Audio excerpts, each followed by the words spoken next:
bust up of what's going on, and I'll give it to y'all after the meeting, okay? It's good, it's good. Yeah, it's some.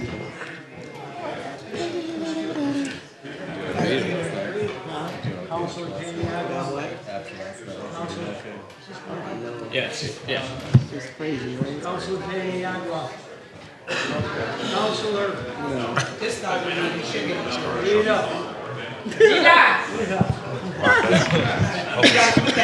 Hogan switch Yeah, I know it's rough, right? Hogan switch on that one now. I'm sorry. I say, oh, it's right here, and I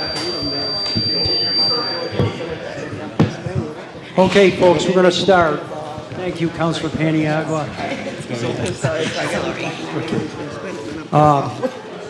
Folks, we're going to start our meeting. Thank you. I have items A and B from last time. I'm going to turn it over to Councilor Williams, local law.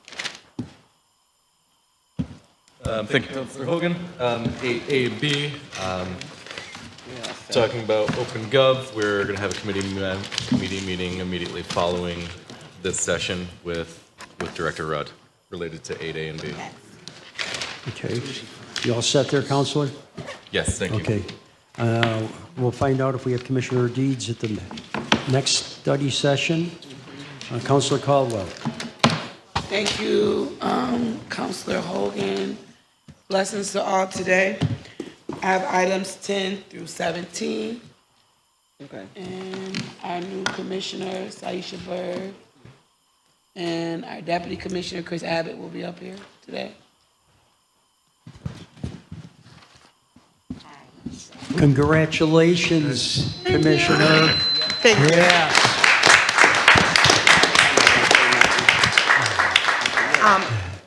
Good afternoon, Council. I just wanted to introduce myself, Saisha Bird, new Commissioner of Parks. And my staff will be presenting today, so I learned from them. So Chris Abbott and Josh Wilcox. Good afternoon, councilors. Josh Wilcox, landscape designer, parks planner. Today we have items for myself is 10 through 14. First item 10 is an agreement with New York State Parks to accept a grant for $500,000 for a new playground downtown from New York State Environmental Protection Fund. Any questions? Items 11 and 12 are for a new project in the Fayette Firefighters Park that we've been working on for about 5 years now with the retired Syracuse Firefighters Association. It's for a new memorial brick display wall that will be built with $200,000 of capital improvement program funds and a $100,000 grant from Senator Rachel May.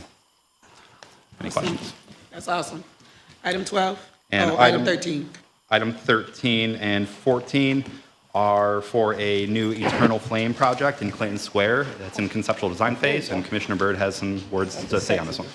Yes. So President Hudson asked me to read a statement for her. I'm deeply humbled that this project is coming into fruition. 7 long years ago, I approached Senator May and asked for help in funding this project. She didn't hesitate. She saw the value in giving the community a stationary place to mourn their loved ones, the babies, the women, the men, the children of all races and genders that have been lost due to homicide. I would like to thank Mayor Walsh and his entire team for moving the Eternal Flame forward. Thank you. Thank you. Thank you, Saisha. We're all aware of this project that President Hudson has been working on, and I think it's going to be phenomenal. And we thank Senator May for this also. Absolutely. Any more questions on that? That's it. Item 15. Good afternoon, Council. Chris Abbott, Deputy Commissioner of the Parks Department.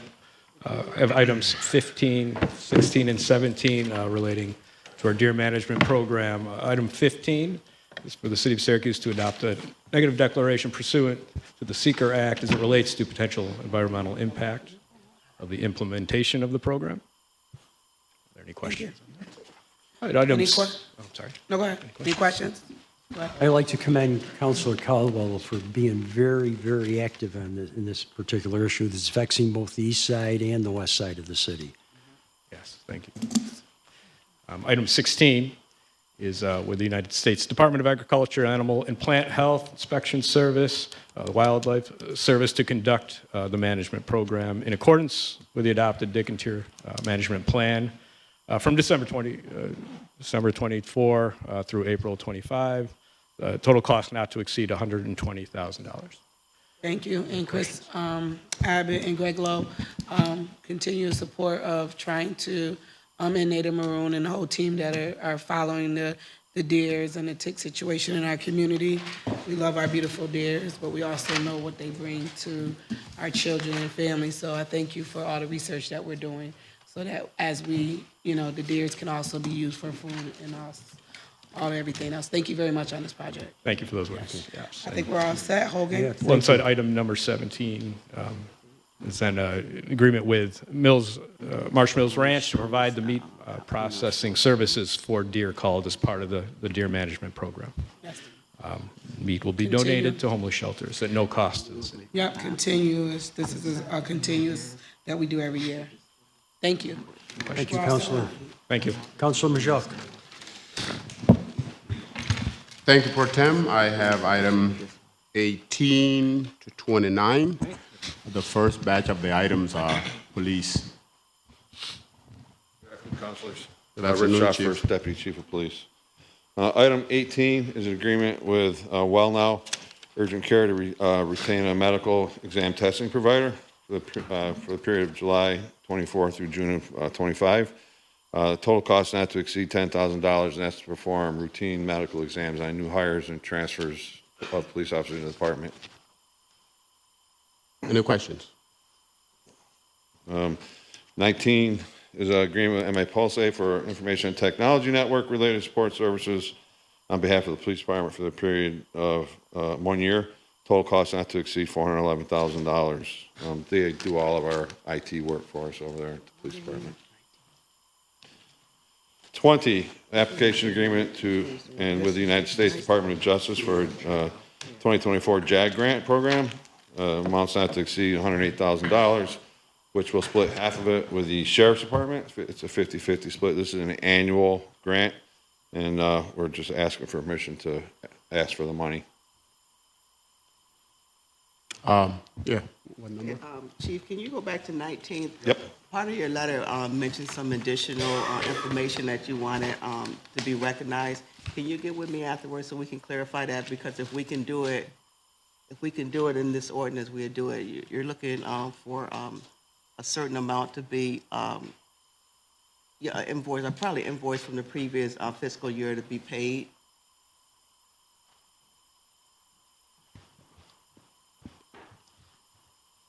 So we can keep going and we can talk afterwards and we can figure out how we can get that in there. Because right now the legislation is only written the way it's written. Oh, so you're saying that we need to go back to July 1st? Is that what you're saying? We got to figure out how you're probably going to have to do provide some type of invoice or something. Okay. We had talked about it. I just want to let you know that. So that right there. I don't know if the is the legislation in there, but I think we waited on their legislation so we can get it right for you. Okay. All right. So with 20, do you, from the previous year, do we have a record of how many equipment we have purchased through here? Yeah, so if we get approved for this grant, which we generally do, and we always have, it's $54,000, then we have to come back to you with whatever we request to purchase to get an ordinance for it. So this is just to apply for the grant. Okay. Didn't we apply for these before? Yes, every year. Of every year, right? And we Yep. have gotten it? Yes, Okay. When we gotten it, have we purchased anything with the Yes. money we got? yes. So how many have? We did cameras. I think last year we did cameras, right? I can't remember what we did with it last year. I can find out what we did with it last year for Yes, it. please. In the letter, it says for a camera trailer. What's a camera trailer? What's a camera trailer, Chief? Pardon me? What's a camera trailer? I think it's Lieutenant Williams happens to be here, and I think it's something he's asking for, right? Good afternoon, He Councilors. oversees that grant for me. Brian Williams, Syracuse Police Lieutenant.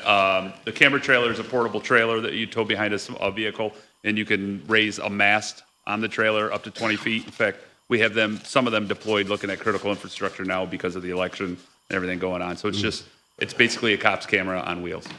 We can deploy it anywhere we need to. That if we don't have a cops camera in a certain area, seems to be a lot of crime happening in that area. Sometimes we'll take a trailer camera down there, park it on the sidewalk for a week or two. That's it. Good. Thank you. And I'll get you, well, what we spent it on last year. Okay. Number 21 is appropriate funds from our capital cash program for a drone first responder program.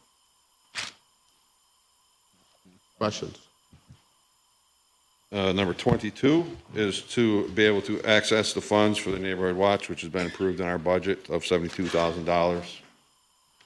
Yeah, Tony always do a very good job in sending us the report. Have we gotten He's that? here. Hey, Tony. Do we have the report this year? Yeah.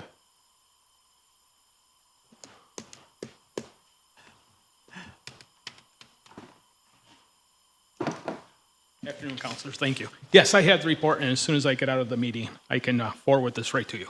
That would be fantastic. Thank you. To all the counselors, yes. That'll be great. Tony, thanks for all the great work you do, Yes. organizing the groups across the city. They're so important, really. We really appreciate it. What I've said is, we can only do because of all of you guys that are sitting here. You know, we can only get done what we get done because of the support we get from you. So really, the thank you is to you. Thank you. Thank you.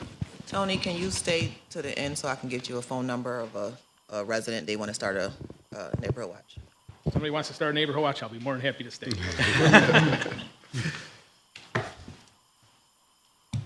Item 23 is the annual contract we have for our teleserve. It's a newer technology. It's to provide maintenance and repair services for the next year on behalf of the police department to our aging telephone system. The amount is not to exceed $15,000. That's the only company that can do that anymore. It's extremely outdated, and we will be within a month or two of completely replacing the system, but we need to have some funds in case it breaks in the meantime, so they can come in and try to patch it together. Once we get Microsoft 365, which we anticipate having before the end of the year, we should be on the voice over like City Hall has for our telephones. Is this the same system that we were putting funding behind earlier in the year? Probably, yes. Yeah, but it's a different department, right, Chief? So all our phones that are our landline phones have to be repaired by this company because they're the only company to even try to fix them. So if they break, they kind of pull pieces off of other old phones and fix it. We don't use them very often because nobody uses landlines very often anymore, to be honest with you. But if they break, we have to have somebody to fix them. And once again, they will be going away sooner rather than later. It's just a patch. And the last thing is number 24. It's agreement with Jalil Campbell to reach teens 14 to 18 years old. It's Jimmy Oliver's PAL program, Learn How to Crochet program, for the period of July 1st through June 30th, not to exceed $6,500. He'll be coming out of a US DOJ burn discretionary grant project is paying for it. Chief, can we get a letter? I know it was written up for a waiver of competitive bid, but it's an agreement. So can we get a new letter on that? Yeah. New letter? Yeah, we just need a new letter. I can talk to you afterwards. It's written as a waiver of competitive bid, but it's just an agreement. So Law and I we went on and did the legislation. We just need a letter. Okay, we'll talk. All right.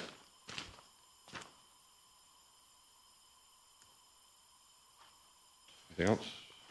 Keep going. I'll get you those answers. I think that's it, isn't it? The other one is Director Lateef. Okay. Yeah, thanks, Chief. Thanks, sir. Yeah. Good afternoon, Lateef Johnson Kinsey, Director of the Mayor's Office to Reduce Gun Violence. I have 25 and 26. We're going to rescind the agreement with Project Heal on behalf of the Mayor's Office to Reduce Gun Violence. They were doing an individual group therapy, 50 individuals. They would be using culturally representative licensed therapists from the community to have a different mindset as we give therapy to individuals in our program. Theirs was 11 months, but we already know that they were cut short. Their spending, their total cost was $343,870, and that's through ARPA. The balance remaining is $227,855. So that goes along with Agreement 26. So we are looking to partner with OnPoint for college, excuse me, to provide administrative oversight for therapeutic services, pretty much to start where Project Kill left off. They would have a balance of $227,000. A couple things different here. They would want to put some money into transportation, childcare, because we found out that there were individuals with children when they come to therapy, they need someone to watch their kid. So they added some money in for childcare and a note-taking app that therapists use that they added on, and a 10% administrative fee. And looks like here from November 1st to March 2025. So that's where we at. Any questions? You said add-on, but you mean allocated. Allocated, yeah, sorry. Were we able to transfer Dr. Anita and the other young lady along with this? Say it one more time. Were we able to take the counselors that we had, Dr. Anita and the other young lady, to go Yeah. with this? Yeah. Perfect, okay. So they'll be working under the auspices of OnPoint? Yeah. The Same doctor- therapist. The doctors will be same type of mental health services and all Yeah. that we originally were Yeah. scheduled for? I think one component that they're adding on is they're adding on she was the director of VPOP at Upstate. So she's now retired, Renee, and she would be coming in and helping assist with the therapeutic process and managing that piece. But she'd be working for OnPoint? She'll be working for OnPoint. She's now retired from Upstate. Okay. So we had requested some information in regard to item 25. It's all in there. They did a very good job. Okay, With, okay. For 25, they did a very good job with Thorough. outlining expenditures and seeing the remaining balance. And then they did a very good job, too, with providing all information for 26, the budget there. And also additional information about the therapist and, who's going to be doing that part of it and all. So they did a good job of providing all the information y'all need to consider. Just so we don't assume anything, we're not going to have any problems with the ARPA funding going to a different It's an program at all. account now, so we're. Well, I'm just saying that, like I said, we're transferring programs, we're spending money in a different place. We're not going to have any issue with that. Because we're getting down to the deadline, right, as far as allocation goes? Assuming that account numbers are probably off. I learned never assume anything in government. Good afternoon. Jen Tift, Director of Strategic Initiatives. No, Counselor, I don't think that'll be a problem. So this obviously will be the authorization to move forward with the new contractor to utilize these ARPA funds. What we've done on advice of Corp Counsel is essentially create that special object, which will allow us to actually continue to finish any of the ARPA projects that got started.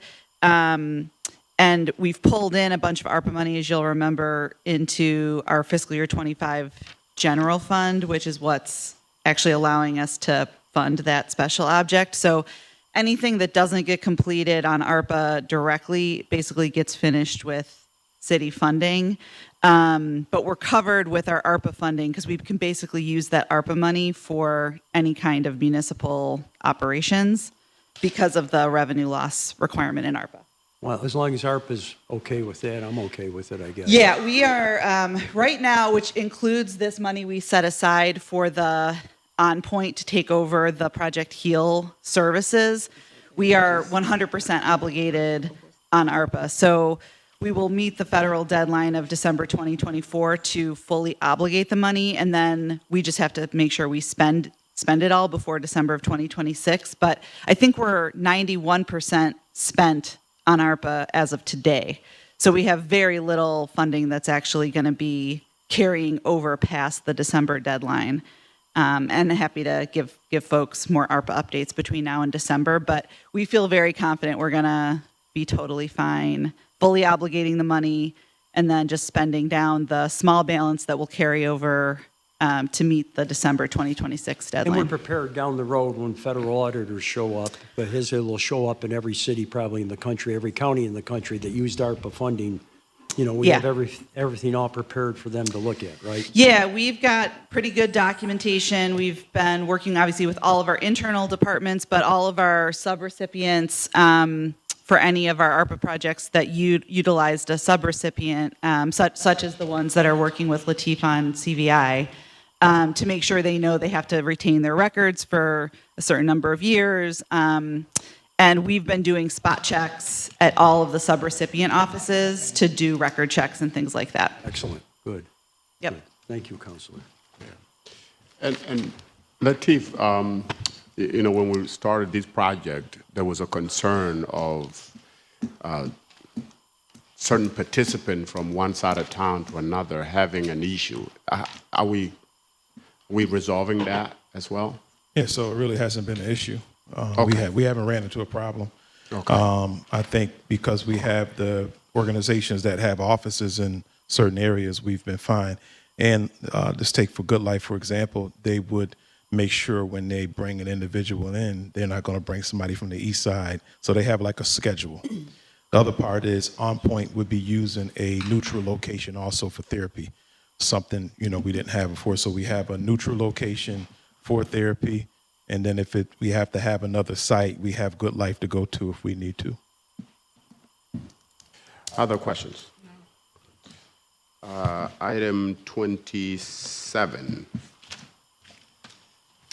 Thank you, Latif. Thank you,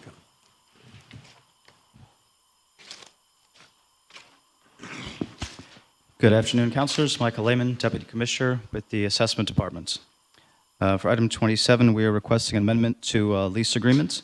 We had initially requested a not-to-exceed cost of $320,000 for the first year.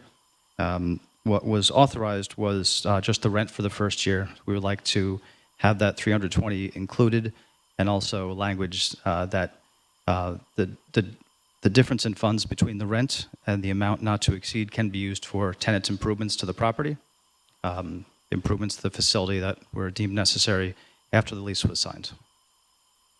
Is this occupied at this point in time? It is. Okay.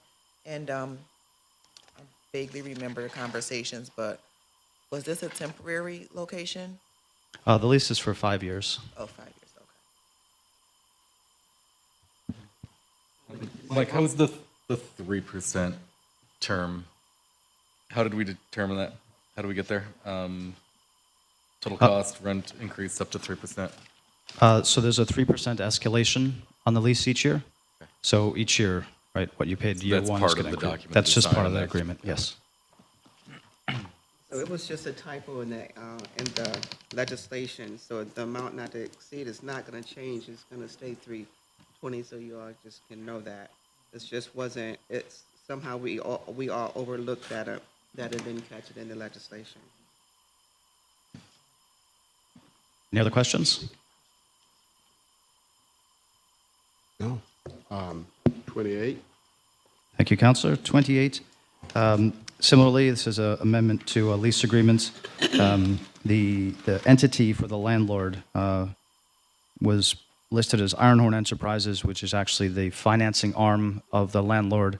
The landlord, as on the lease, is called One Remington LLC, so we'd like to change that. And also to include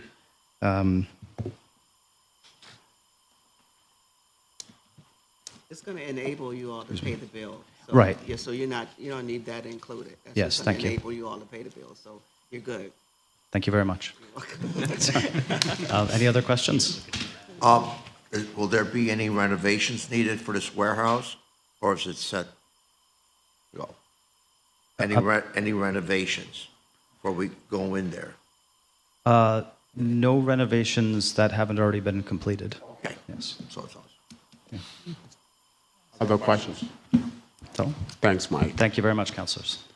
Why don't you go ahead with Chief, you back? 29? Yes, sir. Would I be able to come back? I think I know what you were getting at on number 19 with the Yeah, that's a- MA Pulse. Yeah, it's a big one for y'all, Yep. I think, So on 19 with MA Pulse, the ones that do our IT work, we're requesting specifically that due to the expiration of ordinance 23-385, which is what was used to pay them, the department is requesting this agreement allow for the payment of invoices that occurred prior to June 30th of this year, but were unable to be paid because the ordinance wasn't in place. What happened with that was this used to be kept under the city IT budget, and it got transferred over to our budget, and it got lost in the shuffle. Any questions? That's what you wanted me to. Yeah, you're gonna, yeah, we'll talk afterwards, because I think we need some additional information in order Okay. to craft that. But that's the explanation. Sure. 29 will be held for further discussion. Okay. That will do it for me. Thank you. Okay, thank you, Councilor Majok. And then we got Councilor Majok, Councilor Williams, 30 and 31. You want to keep rolling, Joel? Item 30. Is Brad doing this? I think this is Commissioner OJ, too.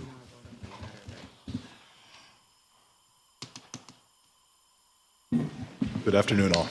Commissioner of Assessment and Budget Director. For 30, budget is requesting a mid-year transfer to free up funds that will help us with item 31. 31, the Department of Assessment is requesting that we commission project management services from CHA. This will help with the upcoming move of fire and police to 1153 West Fayette Street. Was this part of the overall budget initially? No, this is separate and apart from the lease agreement that was authorized last year. We failed to include an amount for this contract in the budget, which is why we need to transfer it. We did an RFP. The committee reviewed the proposals. This proposal it's going to go over multiple years, so this is our attempt to cover the portion of the cost that would accrue in this fiscal year, and then there'll be additional expenses next year. Takes a lot of expertise. I served on the RFP committee. It takes a lot of expertise as far as the transfer of this type of transfer from one place to another for the Syracuse Police Department. So, Who else has got a question? Question for? Guess they just same item. So, all right, that will do it for us. thanks, Councilor Majok. Councilor Paniagua. Hi. Good afternoon, everybody. I have item number 32. This is an application to the Central New York Community Foundation in the amount of $2,000, not to exceed, and this is to be used for the Youth Advisory Council, the City of Syracuse Youth Advisory Council. If there's no questions, this will go to the second part of the program, and it will be used for scholarships. Good. Thank you. Next. Councilor Paniagua has done a great job with this for the year she's been on the council, so we appreciate it. I'm sure the kids appreciate it too. Councilor Gathers. Thank you, President Pro Temp. I have item 33. It's a lease agreement with Edward Joy Electric, 40 parking spaces for our water department for a 2-year period, 1-year renewal. Hi, all. That sums it up well. The Water Department on Canal Street for years has been taking use of New York State Department of Transportation-owned lot in the right-of-way of 690. Employees reported to work a couple months ago to find that it was all dug up and gone. The contractor, as part of the scope of work with the 81 project, had removed the lot. We have an urgent need to park our employees over there. A little bit of outreach on the part of Water has turned up this opportunity across the street, across North Beach Street at Edward Joy, where we can lease up to 40 spaces at this not-to-exceed number. And we think this is about the best we can do in a neighborhood that doesn't have a lot of off-street parking, doesn't have a lot of city-controlled assets, and has a lot of right-of-way that's going to be under periodic construction probably over the next 3 years. Matt, while I'm flipping, what is that not to exceed number? Not to exceed is $21,600 annually. Can we trade and just give them free water for 10 years or something like that? Have we thought of every option here? No. Okay. So the parking need's a little greater than this. We do own the former Zip Zip site at 1410 Erie Boulevard East. In the short term, we're parking some employees over there. It's an unpaved lot. It's really close. It's just crossing across Erie Boulevard. So that'll give us some flex capacity for visitors or water employees who are not based at Canal Street to park there. But yeah, we've been creative. We've exhausted most options, and this seems to be, in conjunction with the Zip Zip site, the best possibility. And the building that's directly across the street that's literally crumbling, that, what? The Dallas Graphics building Yeah. on Canal? Yeah. I personally haven't been in touch with them. I don't know a lot about it. I mean, that might have been an option to, I don't It's- know if it's being sold or demolished. It did sell a couple of years ago. I'm leery that anything north of Canal is just too close to an open construction zone for us to, reliably depend upon it. I know water employees are in and out 24 hours a day, so predictability above all. I mean, predictability and cost effectiveness are really what we're trying to balance here. Any further questions? Thank you, Commissioner. Over Thanks, here. all. Appreciate it. Thank you. President Pro Tem Mimosa. Okay.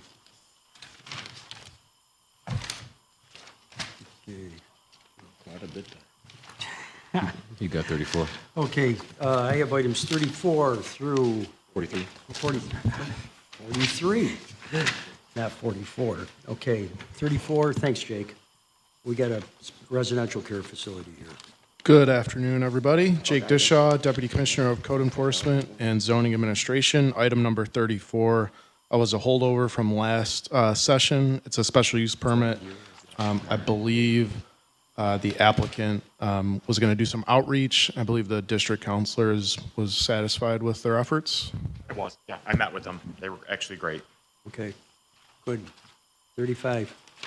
Item number 35 is a special use permit to establish a barbershop trade school. So there was always, this is at 311-13 North Crouse. There was always a barbershop there, but they're making it an official training center so they can get them on the job training, but also get them state certified to become actual licensed barbers. So building owner and the applicant and the business owner are working on this together. So Any questions? I used to have a special regard for barbers, but since I don't need them anymore, I don't have. Is this Hot closer- shave, right? Is this closer to East Genesee or just? So this is where Kraus kind of Yeah. tees into, it's like Lodi, right? I got that right? Yeah. You okay, Councilor Nabe? Yeah, that's fine. We need more You want to trades. say we need barbers? We don't need We barbers. need trades. Councilor Nabe. We used to have a barber school. Okay. It's 36. Item number 36 is a zone change on the map. This is triggered from a re-subdivision. So this is at 215 Grand Ave, the land bank. There was a house next to HVAC company there, and the land backed all the way up to Fenton, which is the little street behind Delaware School. And we shaved a little portion of that and gave it to the house on Fenton 120, and it's becoming a residential. That sliver is going from MX3 to R2 just to match the house. So It's a good solution. It's a very congested, dense area, so, and the school. And the last one with me is item number 37, is just to amend our ordinance agreement with our digital plan review software. The software is known as ePlansoft, but after review with our legal team, we noticed that their legal entity name should actually be ePlan Inc. So it's just an update to that agreement. All other terms of the agreement remain unchanged. Does that digital software help us along as far as speed goes? Yeah, absolutely. So what it does is people used to have to submit like 8 giant rolls of paper, and we used to have to send one to water, one to DPW, one to engineering, one to fire, one state and codes, and now it's just like Google Docs a plan review. It's just on a screen and gets to you immediately, and it saves costs on printing and all that stuff. So it's a benefit to the development community. And can you send me a revised letter on that one? That year is wrong on that. It's 24 instead of 2000. Yes, I'll do that. Thank you. I'll send a reminder. Okay. I have a question, Mr. Dishaw. I think you know what I'm going to ask. Are you familiar with the 901 Oak Street barbershop? So I am looking into that. Okay. I can connect with you after this. Absolutely. All right. Okay. Thanks. Yeah, thank you. Thanks, Jake. Thank you. Okay, 38, our comprehensive plan. Good afternoon, Councilors. Owen Kearney, Deputy Commissioner for Planning and Sustainability. I have one item, 38, and that is to enter into an agreement with Environmental Design and Research, EDR, a local company, to perform Phase 1 of our comprehensive plan update. We issued an RFP in August, received 5 proposals in September, did 2 interviews in October, and are before you today with the selected firm of those 2 interviews. We selected EDR, who's working closely with CZB, the firm that just recently completed our housing study. And again, this work will be for Phase 1 of an update to our comprehensive plan. And excited to be before you and happy to answer any questions. Any questions? Okay. Thank you. Thank you, Owen. Items 39 through 43 are all related. I believe we're going to have Commissioner OJ, are you coming up for this? Just give us an outline of this issue right here. I'm going to preface this by saying that we're going to have a committee meeting on this.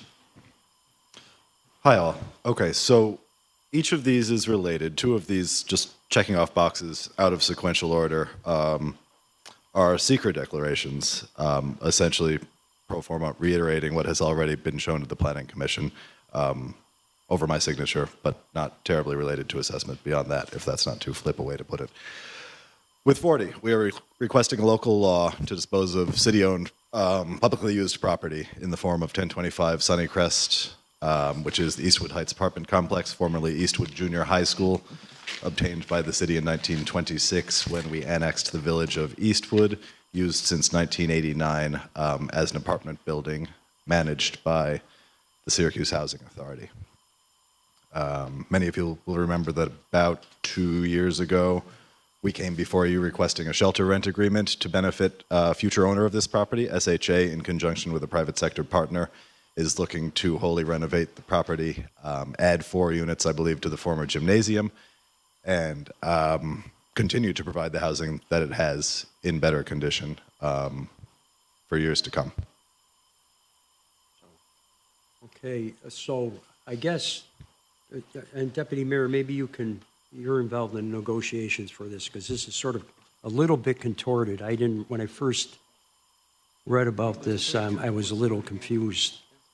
Basically, this involves a trade of properties. Yes, Sharon Owens, Deputy Mayor.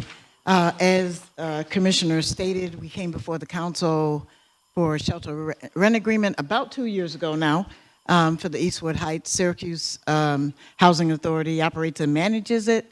At the time, that was the proposal. The Housing Authority approached the city of Syracuse because as we assessed Eastwood Heights, it would be a charge to the Housing Authority that they believed would be detrimental to their ability to make the project work. So what they did is they came to us and they presented a proposal to swap out as part of the entire, and this is why you're going to have a committee meeting, the entire East Adam project. There is one parcel, Latimer Terrace, that is being proposed to create the Children Rising Center. What was proposed by the Housing Authority is a swap of those 2 properties so that the city could take on Latimer Terrace and go into a long-term lease for the building of that property. And so that was being proposed by the Housing Authority. We worked with our law teams, got to an agreement, and that's how it's before you now. I think the only some of the questions I have obviously is, I mean, I know there was an appraisal of the Eastwood Heights in 2022, I think, and there's no appraisal that part of East Taylor Street that we're aware of. So it's swapping properties if they're of equal value, but we really don't know if they're any kind of equal value. Yes, we attempted to get an appraisal on, there was some, I'm not sure what happened, a miscommunication of getting access to the property for Latimer Terrace. To be able to... I would be able to get the appraisal for it. I can get them that if you want me to. I get appraisal for both if you want me to. If that helps us with moving... Well, I think, I mean, when you say appraisal, do you mean like an up-to-date appraisal on these properties? Or would assume, I mean, well, that's what we would need. I think we can't move forward unless we like the relative worth of each of these properties. I actually got something sent to me. It's a pretty thick packet on both of them, and sitting over there, and I can give it to you all afterwards. If we can get access to that, the city hasn't had access to that information. Regardless, we would get an appraisal ourselves on both properties to try to figure out what we're swapping though, right? Because the last appraisal on Eastwood Heights is 2022, which that's probably a little stale, right, in this market? Yep. And how much was that? Sorry, Matt, Frank, how much was the appraisal of Eastwood Heights in 2022? I'd want to check the ordinance. I think we came before you about this time. It was I'm sorry. Value? Yeah, value of Eastwood Heights. 2,000,003. Property's been re-subdivided, of course, since then. Remember, we wanted to retain some infill housing land on the north side of the property on Avon. But yeah, about 24 months ago, 23 months ago, it was, I believe, 2,000,003 for the And property. that was the whole section, and that was the old The Eastwood High entirety, School without and what grounds we've- and all that, correct. right? It's not split up as different parcels. or anything Correct. like that, okay. But so I guess we could assume that it's probably worth more since everything's appreciated now. I mean, not your appraising up here at the podium. Assessment doesn't like to assume, but Yeah. presumably. I don't like assuming anything. Well, the land is outside, the subdivided land is just. Correct. We've it's removed a something soccer that field and we believe to be grass. of current and future value to the city. So obviously, that's a little I mean, diminution obviously, in could be value. value for extra housing, that property could too. I mean, around the Eastwood Heights complex, right? Yeah, I mean, that's not part of their business model, but sure, Yeah. conceivably. And we didn't ask for an appraisal of Taylor Street at all yet. Assessment have not, no. Okay. I mean, to the best of my knowledge, nobody on our end. I think a committee meeting would be befitting. Yes. Yeah, I think so. I think we have more than a few questions on this. So we'll throw together a committee meeting as soon as possible on these from 38 to 43. Are we Thank going you. to hold this? We're going to hold this? Yeah, hold this, yes.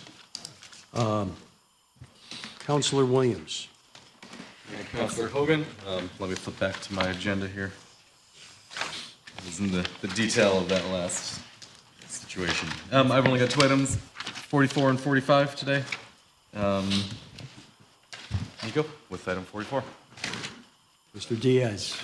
Hello, Nicolas Diaz, Chief Innovation and Data Officer for the city. Working with DPW, we're submitting this item that is related to moving the dossier system that the city currently operates to a cloud environment, which would make the cybersecurity management of the item and the ongoing maintenance to be a lot simpler.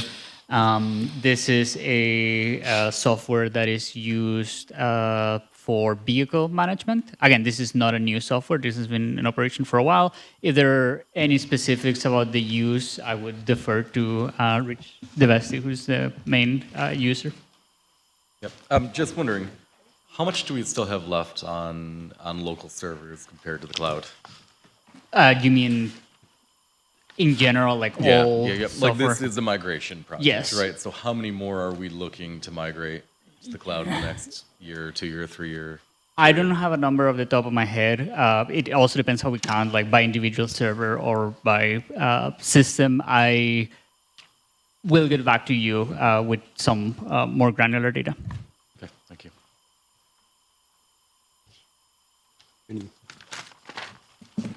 Councilor, you okay with that one? The 45 too, or?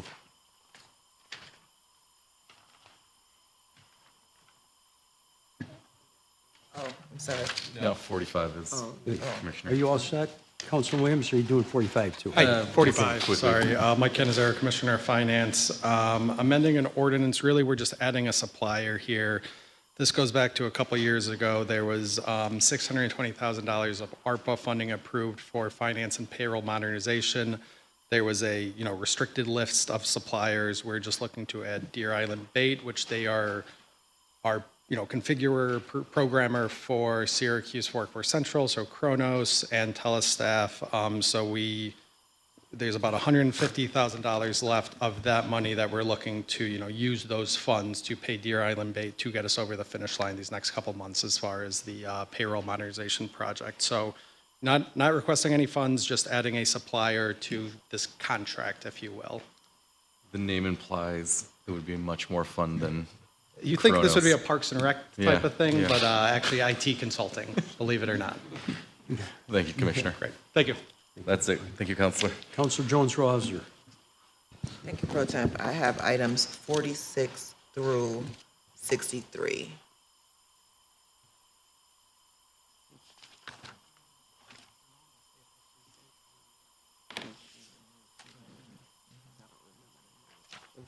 Good afternoon again. Jen Tiff, Director of Strategic Initiatives. 46 is a contract amendment with our broadband provider. This is essentially to bring we've been operating a pilot program, I think, as everyone knows, on the southwest side of the city. We've also since executed an agreement with New York State to expand that program. That's a great ringtone. To the north side and to the valley. The pilot program, as you'll recall, had been restricted to low-income residents, and we've been doing income qualification for folks to access the broadband service in that area. The expansion, which is planned for the state grant funding, is not income restricted, so it would allow for residents of all incomes to access that service. This amendment would allow us to basically lift the income requirement in the pilot area as well, so that when we do the expansion of the program on the north side and the south side, the pilot program will have the same set of rules and requirements involved. So this essentially would allow us to start serving a broader population in the pilot area. And then as a result, we would give our contractor the ability to collect fees from the non-income restricted folks that would take advantage of the service. So a little bit retroactive, applying to the pilot area, just so that we don't get into a situation where when we start expanding service, we have two different programs operating. We want to make sure it's consistent across the city. I know that, Jen, we discussed the fee collection. Can you just Yeah. mention that a little bit? So I've been talking a little bit with Mike Canizaro in finance about how we do this for other similar contracts. We don't have a lot of similar contracts, I think, with the city, but we do have a few where we essentially have a revenue sharing model with a third-party service provider. And basically what we would look to the contractor to do is submit a statement to us on, whatever period they use to bill customers. They would submit a statement to us that would basically show the amount that they billed the customer minus their fee, and then the city would receive the balance. We do need to confirm with them exactly what the period would be, so I don't know if it'll be biweekly or monthly, but we would then collect those fees. And like I said, we do this for a couple of our third-party service providers. I think you all recently approved a contract with Genoptic, for example, for the school zone cameras, where we're getting revenue share from that. So similar situation. I'm sure our law department will find the right analogous contract language to use for this contract. Any questions?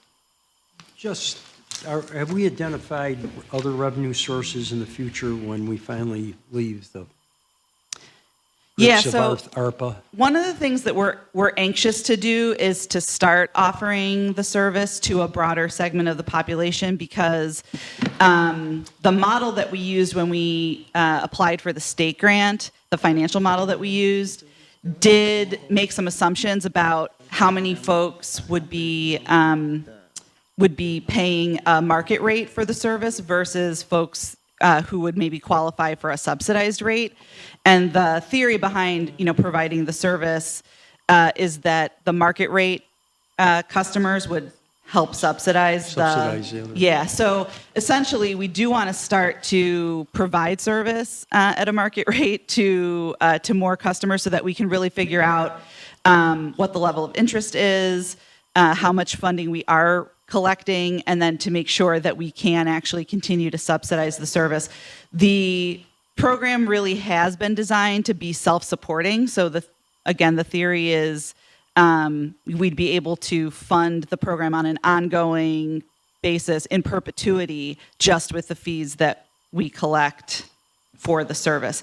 But we haven't really been able to test that out yet because we've only been providing the fully subsidized service using the ARPA funds initially. So I think if we can start to provide service to a broader set of the community, we can start to collect some of that data so that we can all have a better understanding of what that looks like. At some point, we'd have an anticipated project outline of how we would end up at even. Correct. Yeah, and essentially, you know, we do have, fortunately, the next 2 years where we can still continue to spend down our ARPA budget. We'll have the ability to, you know, to use that as a cushion. But then, to your point, Counselor, you know, we do need to make sure that we can sustain this beyond 2026. So, I think we're really anxious to start to see, you know, the level of interest out there to do more marketing so we can get the word out there to more people in the city that this service is available. And we'll obviously share that data back with you guys. So this would be, you know, for the market rate and for those that are income ineligible for the first round. Right. This would be an additional service or option. Correct. Towards Spectrum or something like that. Correct. Okay. Yeah, exactly. So, so we'll continue to offer service at the reduced rate which we've been advertising for folks that qualify from an income on an income basis. But then, for everyone else, I think the service is $36.99, which is a pretty competitive price for high-speed internet. And then, like I said, we'll obviously be able to track the revenue coming in and report back to you how that's going. Jen, the last time we had a more in-depth conversation, I know there was some concerns about the number of individuals signing up, and I think there was some issues in housing. Can you at some point just update us on how the number, if the number has increased, what that number is since that last conversation? Yep.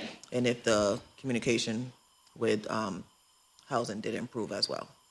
Yeah, really briefly now, and I'm happy to provide supplemental information. You know, we do see the number continuing to increase pretty incrementally. We've, as I've spoken with you, Councilor Jones-Rouser, you know, we're actively looking at additional opportunities to market and get the word out about the service. I think I'll be reaching out to a lot of you to help with constituent engagement on this, because we do continue to see a little bit of reluctance on the part of some constituents who just have questions about why is the city providing this service, and so we've got a fair dose of skepticism out there, and we do need to overcome that. But generally, we are seeing, you know, interest. We need to keep getting the word out. And we've had some really great working sessions with SHA. We just had a meeting with them at one of their facilities. I think we've got a good go-forward plan. We've helped them to document a policy for access at their sites. And they're helping us work with HUD right now just to get approval to add the 2 additional SHA facilities on the north side as a part of the expansion. And at that point, once we've got HUD approval to do that, then we'll be coming back to you all for an amendment to the intermunicipal agreement with SHA so we can add those 2 buildings on the north side, which will be important for the expansion that the state is funding. Now, Jen, we had early on with ARPA money, we had an agreement with community centers. Yes. Right? Yes. To provide internet and all of that. Yes. That obviously went away because of the funding. With this effort, have we thought about maybe, you know, within the area, could we also supply the community center for those that? Yeah. Have we thought about that? Yeah, we've thought about it a lot. In fact, I've got a meeting, I think, later this week with a number of our community center folks, as well as some of the other community-based organizations. We definitely need to find additional funding sources for digital inclusion work in the community. There is a very large opportunity through the state of New York. It'll be also through the New York Connect All office. We're expecting a grant to be announced maybe even before the end of the calendar year, if not shortly thereafter, to be able to fund those types of programs. Because, yeah, the research shows, especially to reach vulnerable populations or hard to serve populations, you do need to provide wraparound services to them, which include training on how to use computers, training on how to safely access the internet. We know a lot of adults, seniors, but also even other adults have concerns about cybersecurity and will I get scammed if I'm on the internet. So you do need educational campaigns to really help the community. And right now we have a gap. So we're, this focuses on internet access and making sure that people have affordable options for high-speed internet, but we do need to make sure to close that digital divide. We have educational and digital literacy tools in place. And there's a couple of very small programs currently operating in the community, one by Interfaith Works and one by Literacy CNY. But our community center-based program has had to largely close because of a lack of funding. So we do need to find opportunities. Counselor, I think we can, this conversation Yeah, is great. happy to continue this conversation. We got a 1 o'clock finance meeting too, Counselor Williams. Thank you all. So I sort of want to get through the agenda. I'm Yep. sure you can carry on this conversation. Happy to I'm talk not done with offline. that question. I wanna- Yes, let's I wanna follow up have- offline. Thank I you, wanna Counselor. have that more discussion. So why don't you go on, Counselor Jones-Rouser, if you could. Good afternoon, Councilors. Kimone Jordan, Director of Housing and Neighborhood Planning. So items 47 through 63 are requests to transfer the following properties to the land bank once the foreclosure process is complete. There are a couple properties we'd actually like to withdraw from the agenda. So that includes item 55 at 263 Empire Ave. Finance has confirmed that the property owner has entered into a tax trust. We'd like to withdraw item 56 at 845 Glenwood Ave. This is a more complicated case where the city actually has a judgment against the owner, and as the public administrator manages the estate and sells the property, the city should be paid for back taxes and expenses. Brian, 55, that district is wrong in the book. I think that's 4. Sorry. You're fine. And then, Another thing, is that, Yeah, it is for- District yeah, 4. it is 4. Yeah. Yep. Is it 263 or 264, the address for Empire? sorry, Is it 263 or 264 for Empire? I believe it's 264. Okay. That little blue one that's with the, that little blue one with the weird on the front. Yep, 264. Come on, I have 2 questions. Sure. Number 52 on Brink Street, is the resident still living there, or they have moved out? This property is occupied. The resident is still living there. Is still living there. She is aware that she will have a time frame when she has to move out? Yes, so once the property transfers to the land bank will provide additional time for the And resident. so to she is willingly surrendering this house? So according to the notes, we actually have not made contact. We've been to the property in July, in September, and again on October 21st. And we've left information, but we haven't gotten contact with them. Can we possibly put this on hold? We can look at that, but if you want to do additional outreach, Okay. you can, and definitely just let us know by Monday. Okay. You know, what the intent is, if you want to hold it or Yeah, move because it I forward. would Yeah. just prefer to hold it. If we get more outreach, I would appreciate it. We could hold that. Number 53, 547, 549 Burnett, that's also was a gas. Those were put. They're okay. Weren't those put? No, 547-549 is remaining on the agenda. What, I'm sorry? We're keeping that one on the agenda. Oh, okay. Item 53, 547-549 Burnett Ave, we'd like to keep on the agenda. Okay, that building has been abandoned. It was a gas station? Yes. Okay, so if we acquire it, because of all the residue over the years, Department of Environmental Conservation would have to go in there, because So there's a the- lot of cleaning. Yep, so good point. So the land bank would actually get a phase 1 done, which is an environmental assessment, assessing the conditions of the property. Now, eventually, would that be torn down and maybe sold? Most likely, yes. That'd be sold to the state for the Interstate 81 project, because some buildings have been torn down, and I would assume that would be removed. Because it's a terrible eyesore. So I think since it is across the street, it wouldn't necessarily be sold for the state, but I think it'd be up to the land bank to make the best decision. Okay, all right, I have no problem with that. So we're withdrawing items 55, 56, and item 60. Finance did confirm that the property owner did submit a tax trust application, and they're working on a quote. So 55, 56, and 60, you said? 60, yes. Is 61 closer to the school? 61, I'm still, I missed that one, so I'm going back to that, which that was in my notes. I But didn't is that get to near the it. school?